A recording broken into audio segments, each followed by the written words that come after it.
Deepa Das Munshi ji, Revant Reddy ji, Malu Bhatti Vikramarka ji, Mahesh Gaud ji, ministers, MLAs, members from civil society, brothers and sisters of Telangana, I would like to welcome all of you here today. అందరికీ స్వాగతం పలుకుతున్నాం.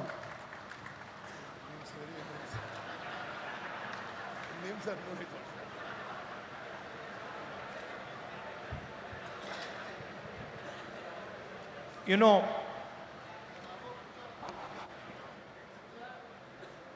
I think it was in 1912 that the biggest ship built till that day set sail between the United Kingdom and the United States. That ship was called Titanic. You must have heard of the name. 1912లో ప్రపంచంలో అతిపెద్ద ship UK నుంచి యుఎస్ఏకి బయలుదేరింది. And the designers of the Titanic, they said that the ship is so big, so huge, that it can never be sunk. ఈ Titanic అనే ship ఎంత పెద్దగా ఉందంటే ఆ షిప్ డిజైన్ చేసిన వాళ్ళు ఇది ఎప్పటికీ మునగదని చెప్పారు. And then few weeks later, in the middle of the Arctic Ocean, the Titanic hit an iceberg and the ship sank. కొన్ని వారాల్లోనే ఇంత పెద్ద షిప్ టైటానిక్ షిప్ ఆర్క్టిక్ ఓషన్లో ఒక ఐస్బర్గ్తో కొలైడ్ అయి మునిగిపోయింది. And the interesting thing was that the person who was supposed to keep an eye out for icebergs didn't see the iceberg. ముఖ్యమైన విషయం ఏంటంటే iceberg చూడాల్సిన వ్యక్తి అసలు ఐస్బర్గ్ని చూడలేదు.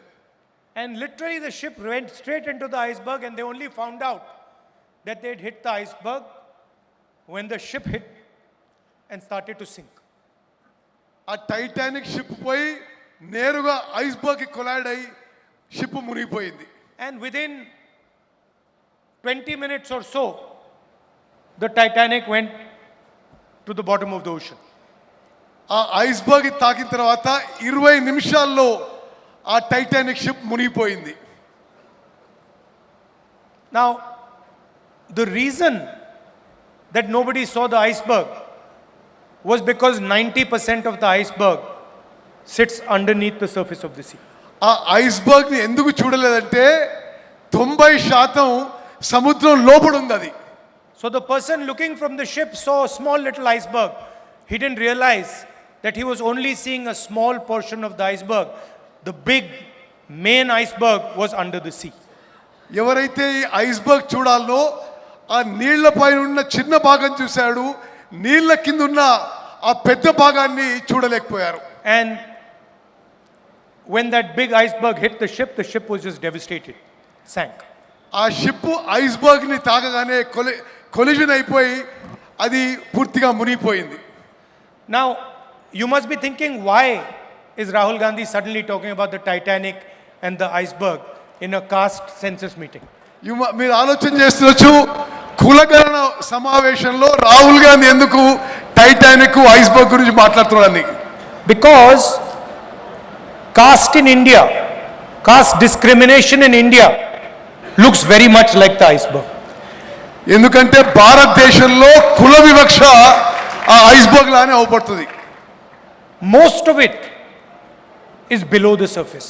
Most of it is hidden. Most of it is secret. కుల వివక్ష ఎక్కువ శాతం మనకు అవుపడది, అది లోపల ఉంటుందని చెప్పి నేను మనం చేస్తున్నాను. It is hidden behind many different instruments. అది రకరకాలుగా ప్రజలకు అవుపడకుండా ఉంటుంది. అది inside boardrooms, behind exams, in interviews, in conversations, inside people's minds. It is all hidden. Bulk of it is hidden.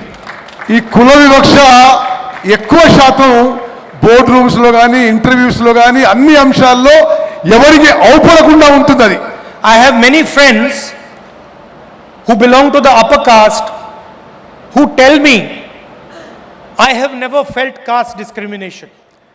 నాకున్న చాలా మిత్రులు అగ్రకులాలకు చెందిన వాళ్ళు ఎప్పుడూ మేము కుల వివక్ష చూడలేదని చెప్తుంటారు నాతోని. And I say to them, of course you have never felt caste discrimination.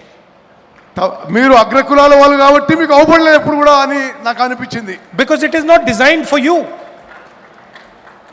And for you, it is like the iceberg. You can't see it. You only see the surface. You don't see the real pain, the real destruction, the real damage that caste discrimination does not only to Indian people but to the Indian constitution and to the Indian nation.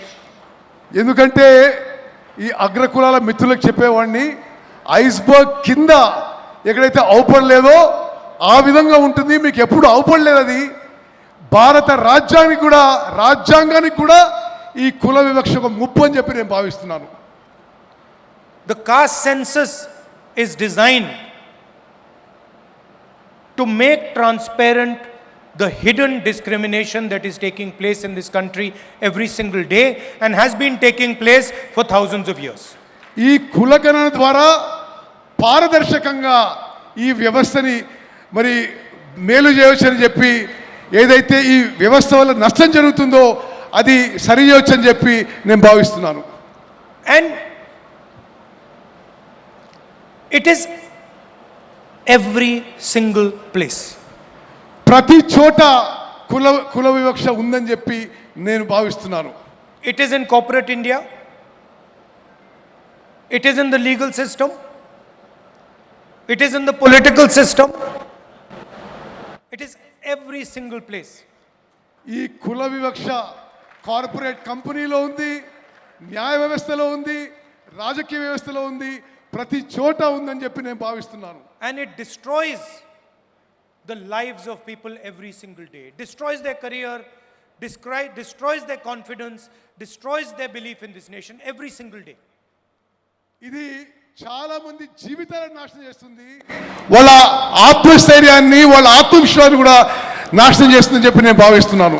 Now, I am not saying something very controversial. I am just saying that everybody accepts that there is caste discrimination in this country. Let us now find out the true extent of the caste discrimination. నేను వివాదాస్పదంగా మాట్లాడదలుచుకోలేదు. కుల వివక్ష ఈ దేశంలో ఉందనే విషయం మనం అందరం యాక్సెప్ట్ చేసుకొని ఆ తర్వాత ఈ విషయాన్ని ఏ విధంగా సరి చేయాలో ఆలోచన చేయాలని చెప్పి నేను మనం చేస్తున్నాను. I use the analogy of an X-ray. When somebody gets injured, the first thing you do, you go to the hospital, the doctor says, let us do an X-ray. నేను ఒక ఎక్స్రే లాగా పోలుస్తున్నాను. ఎట్లంటే ఎవరికి యాక్సిడెంట్ అయినా doctor మొదటిగా ఏమంటారంటే hospital పోయి x ray చేయించుకోవాలని, అదే పోలిక దీన్ని ఇస్తున్నాను నేను. No one will ever say to you, please don't have an X-ray. No doctor will say it. Nobody will ever say to you, if you have got an injury in your arm, do not have an X-ray. మీకు దెబ్బ తాకితే ఎవరు కూడా doctor కూడా ఎవరు కూడా x ray చేసుకోవద్దని చెప్పరు మీకు. In fact, if some doctor were to tell you that I suspect that your arm is broken, but you should not have an X-ray, you will say that the doctor is crazy.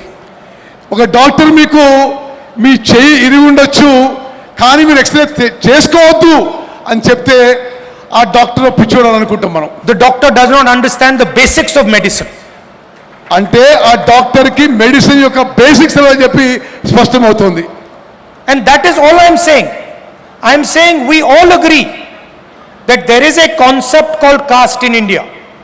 We all agree that there is a concept called caste discrimination in India. Let us simply measure it and tell everybody in this country the extent of this discrimination. That's all. ఈ కుల వ్యవస్థ ఉందని, ఈ కుల వివక్ష ఉందని భారతదేశంలో ముందు మనం ఒప్పుకుందాం. ఒప్పుకొని ఆ తర్వాత పూర్తిగా ఏ ఎక్స్టెంట్కి ఉంది, ఏ విధంగా ముందుకు పోదామని చెప్పి మనం నిర్ణయాలు తీసుకుందాం. And the moment I say this, the people in the BJP, the leaders of the BJP, the Prime Minister suddenly start to say that I am dividing the country. నేను ఇది మాట్లాడగానే బీజేపీ నాయకులు, ప్రధానమంత్రి కూడా నేను దేశాన్ని విభజించే ప్రయత్నం చేస్తున్నానని నా మీద ఆరోపణలు చేస్తున్నారు. Since when has revealing the truth of this country divided this country? దేశం గురించి నిజం చెప్తే అది దేశాన్ని విభజించడమా అని చెప్పి నేను అడుగుతున్నాను. All we are saying is let us explore the truth. నేను అంటున్న ఒకటే, మనం నిజం పరిశీలించాలి, నిజం తెలుసుకోవాలని చెప్పి నేను మనం చేస్తున్నాను. Foundation of all our religions is truth. Foundation of all our religions is ahimsa. All we are saying is let us explore the truth of discrimination. అన్ని మతాల్లో ఉన్న విషయం మనం నిజంతో పోవాలని, మనం ఈ విషయంలో కుల విషయంలో కూడా నిజం తెలుసుకొని ముందుకు పోవాలని చెప్పి నేను మనం చేస్తున్నాను. First of all, let us find out how many Dalits, how many OBCs, how many Adivasis, how many minorities, how many general caste, how many women there are in this country. మనము ఈ census ద్వారా ఎంతమంది దళితులు ఉన్నారు, ఎంతమంది ఆదివాసులు ఉన్నారు, ఎంతమంది ఓబీసీలు ఉన్నారు, ఎంతమంది మహిళలు, ఈ వివరాలన్నీ కనుక్కునే అవకాశం ఉంటుంది. After that, let us find out how is wealth distributed in this country. అది చేసిన తర్వాత దేశం యొక్క ధనం ఏ విధంగా ఈ సామాజిక వర్గాల్లో మరి విభజించబడదో అది కూడా కనుక్కుందాం. What share of wealth do Dalits have? What share of wealth do OBCs have? What share of wealth do women have? Let us find this out. దేశం యొక్క ధనం దళితుల దగ్గర ఎంత ఉంది, ఆదివాసుల దగ్గర ఉంది, ఓబీసీల దగ్గర ఎంత ఉంది, అది మనం కనుక్కోవాలి. Let us find out how many poor general caste people there are. ఎంతమంది నిరుపేదలు ఉన్నారో మరి తెలుసుకోవాలి మనం. Let us ask ourselves the question, how many Dalits are there in corporate India? How many OBCs are sitting in the top 500 companies of this country? How many OBCs, Dalits, Adivasis are there in the judicial system? How many Dalits, OBCs, Adivasis are there in our forces? Let us ask these questions. Why are we scared of asking these questions? ఎంతమంది దళితులు, ఆదివాసీలు, ఓబీసీలు corporate కంపెనీల్లో కనుక్కోవాలి, న్యాయ వ్యవస్థలో ఎంతమంది కనుక్కోవాలి, సైనికులు ఎంతమంది ఉన్నారో కనుక్కోవాలి. ఇది అవసరం అని చెప్పి నేను భావిస్తున్నాను. The only people who can resist asking this question are the people who are hiding the truth, who do not want the people of India to know the truth about discrimination in this country. దీనికి వ్యతిరేకం ఉన్నవాళ్ళు కేవలం నిజం బయటికి రావద్దు అనే వాళ్ళే దీనికి వ్యతిరేకం అని చెప్పి నేను మనం చేస్తున్నాను. Those would be the people who benefit from the discrimination. వీళ్ళు ఈ కుల వివక్ష వల్ల లబ్ధి పొందే వాళ్ళే ఈ నిజం బయటికి రావడానికి ఇష్టపడటం లేదు. I'm still wondering why the Prime Minister has not publicly said that he wants to challenge the idea of discrimination in Indian society. నేను ఆశ్చర్యపోతున్నా, ప్రధానమంత్రి గారు ఇప్పటి వరకు కుల వివక్ష విషయాన్ని ఈ దేశంలో ఛాలెంజ్ చేయడానికి ముందుకు వస్తున్నానని ఒక్కసారి కూడా మాట్లాడలేదు. Why hasn't he said he wants to know how many Dalits there are in India's boardrooms? మరి ఇండియా కార్పొరేట్ కంపెనీల్లో ఎంతమంది దళితులున్నారో మరి నరేంద్ర మోదీ గారికి తెలియవద్దని ఎందుకున్నది? How many OBCs are in our judicial system? ఎంతమంది ఓబీసీలు మన న్యాయ వ్యవస్థలో ఉన్నారని మరి నరేంద్ర మోదీ గారికి తెలియాల్సిన అవసరం ఉంది. How many Adivasis are anchors in our media system? ఎంతమంది ఆదివాసీలు మన మీడియాలో యాంకర్ల పాత్ర పోషిస్తున్నారు కూడా తెలియాల్సిన అవసరం Why ఉంది. is he scared of asking these questions? ప్రధానమంత్రి గారు ఈ ప్రశ్నలు అడగడానికి ఎందుకు భయపడుతున్నాడు? I committed on behalf of the Congress party in Parliament House that we will carry out a national caste census. నేను కాంగ్రెస్ పార్టీ తరఫున పార్లమెంట్లో స్పష్టంగా చెప్పిన మేము జాతీయ స్థాయిలో క్యాస్ట్ సెన్సస్ చేస్తామని హామీ ఇవ్వడం జరిగింది. And we will demolish the artificial barrier of 50% reservations that has been placed in front of this country. ఇప్పటి వరకు ఏది ఉందో 50% వరకు రిజర్వేషన్స్ అది మేము ఎత్తేస్తామని చెప్పి నేను మనవి చేస్తున్నాను. And for me, Telangana is the model of the national caste census. నాకు తెలంగాణలో జరుగుతుంది జాతీయ స్థాయిలో కాస్ట్ సెన్సస్కి ఇదే మోడల్గా నేను భావిస్తున్నాను. And I think I'd like to thank the leadership of Telangana because they have done a truly beautiful thing in this process. Telangana నాయకత్వాన్ని మనస్ఫూర్తిగా అభినందిస్తున్నాను. ఈ ఎక్సర్సైజ్లో చాలా బాగా ముందుకు పోవాలని చెప్పి నేను మనవి చేస్తున్నాను. And when I was coming here in the car, I was thinking to myself, we do not want a bureaucratic caste census. నేను కారులో వచ్చి అనుకున్నా బ్యూరోక్రసీ ద్వారా చేసే క్యాస్ట్ సెన్సస్ మాకొద్దు. We don't want some bureaucrat sitting in some corner somewhere to decide the questions that the caste census will ask our people. ఏ బ్యూరోక్రాటో అధికారియో ఆ caste సెన్సస్లో ఏ questions అడగాలని వాళ్ళు డిసైడ్ చేయొద్దని చెప్పి నేను భావిస్తున్నాను. Because in fact, this will be an insult to the people of India. అది తెలంగాణ ప్రజలను అవమానించడం అని చెప్పి నేను భావిస్తున్నాను. We want the people of India to ask and decide what questions are going to be asked in the census. మేము సామాన్య ప్రజలు నిర్ణయం చేయాలి ఏ ప్రశ్నలు అడగాలి ఏ ప్రశ్నలు అడగాలని చెప్పి. We want the Dalits, the OBCs, the Adivasis, women, we want them to decide exactly what questions are going to be asked. నేను కోరుకునేది దళితులు ఆదివాసీలు ఓబీసీలు వీళ్ళు నిర్ణయం చేయాలి ఎటువంటి ప్రశ్నలు అడగాలని చెప్పి నేను. And as a result, we will not just get a caste census, we will get a political instrument, a developmental instrument that will define how this country will progress. అయితే దాని ద్వారా కులగణనే కాదు అభివృద్ధికి ఏ విధంగా ముందుకు పోవాలి రాజకీయాలు ఏ విధంగా పోవాలి రాజకీయాలు ఏ విధంగా ముందుకు పోవాలని ఒక మార్గం ఏర్పడుతుందని చెప్పి నేను భావిస్తున్నాను. Please understand that what we are designing here is not simply a caste census. What we are designing here is the system of governance of the future of this country. మేము ఇక్కడ చేస్తుంది క్యాస్ట్ సెన్ససే గారు రానున్న తరాలకి మరి ప్రభుత్వాలు ఏ విధంగా ముందుకు పోవాలి అడ్మినిస్ట్రేషన్ ఏ విధంగా ముందుకు పోవాలి అది మేము డిసైడ్ చేస్తున్నామని చెప్పి నేను మనవి చేస్తాను. Some time back I was talking to one of the world's experts on equality. కొన్ని రోజుల క్రితం నేను ప్రపంచంలోనే సమానత్వం గురించి ఒక ఎక్స్పర్ట్తో మాట్లాడుతున్నాను. He is one of the world's experts, economist. He is one of the world's experts. I'm not going to say his name, but he is one of the top experts on economy.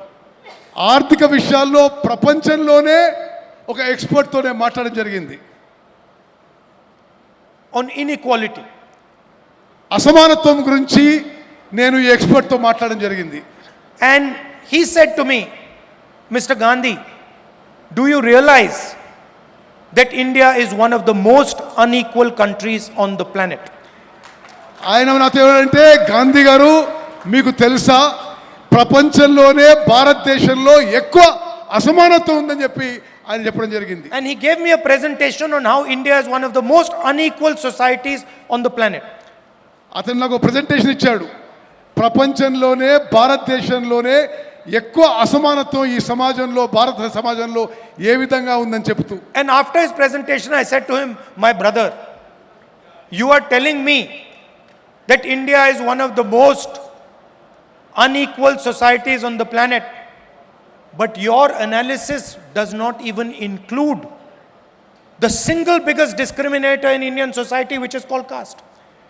నువ్వు చెప్పిన విషయాలు విన్నా కానీ నీ ప్రెజెంటేషన్లో భారతదేశంలో అతి ఎక్కువ అసమానత్వం కుల వివక్ష గురించి మాట్లాడలేదు. So in fact, your analysis hugely underestimates the inequality in Indian society. మీ విశ్లేషణ భారతదేశంలో ఉన్న అసమానత్వం ఇంకా ఎంత భారీగా ఉందో కూడా మీ విశ్లేషణ కూడా లేదని చెప్పి నేను మనవి చేస్తున్నాను. So why I am telling you this is because inequality means something completely different when you have a caste system in place. అసమానత్వం అనేది కుల వివక్ష ఉన్నప్పుడు కుల వ్యవస్థ ఉన్నప్పుడు ఇంకా మరీ ఎక్కువ ఉంటుందని చెప్పి కూడా మనవి చేస్తున్నారు. A Dalit person in India could not be touched. భారతదేశంలో దళితులకు అంటరానితనం ఉందనే విషయం మనందరికీ తెలుసు. Do you realize the level of inequality that person would feel if society is not allowed to touch him? సమాజంలో ఒక వర్గంలో అతన్ని ముట్టడానికి వీలేదంటే ఎంత అసమానత ఉండిందో గమనించాలి. This does not exist anywhere else. ఇది ప్రపంచంలో ఎక్కడ లేదు. And so, what we have to understand is that discrimination in India is unique and probably among the worst in the world. ప్రపంచంలోనే అన్ని దేశాల్లో ఈ వివక్ష అనేది ఎక్కువ ఉంది భారతదేశంలోనే చెప్పిన మనం చేస్తున్నారు. And if we want to talk about a powerful country, if we want to talk about progress, if we want to talk about happiness among our people, the absolute first thing we need to do is identify the amount of discrimination and the nature of discrimination that is taking place here. దేశం ఆర్థికంగా శక్తివంతంగా ఎదగాలంటే, దేశంలో సంతోషం పెరగాలంటే ఈ కుల వివక్షని నిర్మూలన చేయాల్సిన అవసరం అని చెప్పి నేను భావిస్తున్నాను.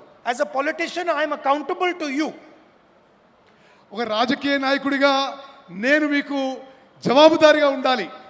And when I speak of caste census, I speak as a result of that accountability to the people of India. ఆ జవాబుదారీతనం వల్లనే నేను మీకు అకౌంటబుల్గా ఉండాలని చెప్పి నేను మనం చేస్తున్నాను. I simply cannot go to the people of India and ignore the fact that there is massive discrimination in this country. నేను ప్రజల మధ్యకు పోయి వీళ్ళలో అంత వివక్ష ఉందని చూసి అది మరి ఓర్చుకోవడం మంచిది కాదని చెప్పి I cannot lie to Dalits. I cannot lie to Adivasis. I cannot lie to minorities. I cannot lie to women that this country is fair to you. దళితులకి, ఆదివాసీలకి, OBCs. ఓబీసీలకి, మహిళలకి ఈ కంట్రీ మీకు సమానంగా ఉంటుంది, మీకు ఫేర్గా ఉంటుందని చెప్పలేకపోతున్నాను. Other people may be able to lie to you about it. I cannot lie to you about it. నేను ఆ విధంగా అబద్ధాలు చెప్పలేకపోతున్నాను. So I am fully committed to ensuring not only that caste census happens in Telangana, but that Telangana becomes the model for the caste census in the country. నేను తెలంగాణలో కులగణన చేయించడానికే కాదు, భారతదేశానికే Telangana role model కావాలని నేను ప్రయత్నం చేస్తున్నాను. I am sure there will be some shortcomings in our caste census in Telangana. నాకు తెలుసు కొన్ని పొరపాట్లు జరగొచ్చు ఈ cost సెన్సస్లో. We will try and iron out those shortcomings. ఆ పొరపాట్లన్నీ సరి చేసుకుంటూ ముందుకు పోతాం. And I would like this to be a conversation between civil society, the people of Telangana and the government of Telangana. ఇది సివిల్ సొసైటీ, ప్రజలు, తెలంగాణ ప్రభుత్వం మధ్యలో ఒక సంభాషణలాగా ఉండాలని చెప్పి నేను కోరుకుంటున్నాను. Because we want to develop a framework of progress, a framework of development for the entire nation, and Telangana is the first step in doing that. మొత్తం భారతదేశంని తెలంగాణలో ఇప్పుడు చేస్తున్న ప్రక్రియని ఇది రోల్ మోడల్గా చేసి భారతదేశం మొత్తం కూడా చేస్తామని చెప్పి మనం చేస్తున్నాం. And so I'd like to thank all of you who have come here, given your valuable time. I'd like to thank senior leaders of the Congress Party, Chief Minister, others, Deputy Chief Minister, PCC President. I'd like to thank all of you for your time, and I'm very, very proud that Telangana, the government of Telangana is taking this step. మీ అందరికీ మీ అమూల్యమైన సమయం కేటాయించినందుకు ధన్యవాదాలు తెలియజేస్తూ ముఖ్యమంత్రి గారికి, ఉప ముఖ్యమంత్రి గారికి, పిసిసి ప్రెసిడెంట్ గారికి నా ధన్యవాదాలు And to తెలియజేస్తాను. Uttam Reddy ji for an excellent translation. Thank you. Thank you. Ponnam Prabhakar గారు ఓట్ ఆఫ్ థ్యాంక్స్ చెప్తారు. అనిల్ గారు మనకి ఇక్కడ భోజనాలు పెట్టారు. మూడు రంగుల జెండా పట్టి సింగమోలే కదిలేనాడు ఒక్కరు కాంగ్రెస్ సూర్యుడు మన రాహుల్ గాంధీ तहे दिल से तेलंगाना सरकार की तरफ से और तेलंगाना प्रदेश कांग्रेस की तरफ से धन्यवाद देता हूं जी राहुल जी. अब जैसा बोले तेलंगाना एक रोल मॉडल होगा इतिहास में, देश की दिशा दशा बदलने के लिए मैं बात कहते हुए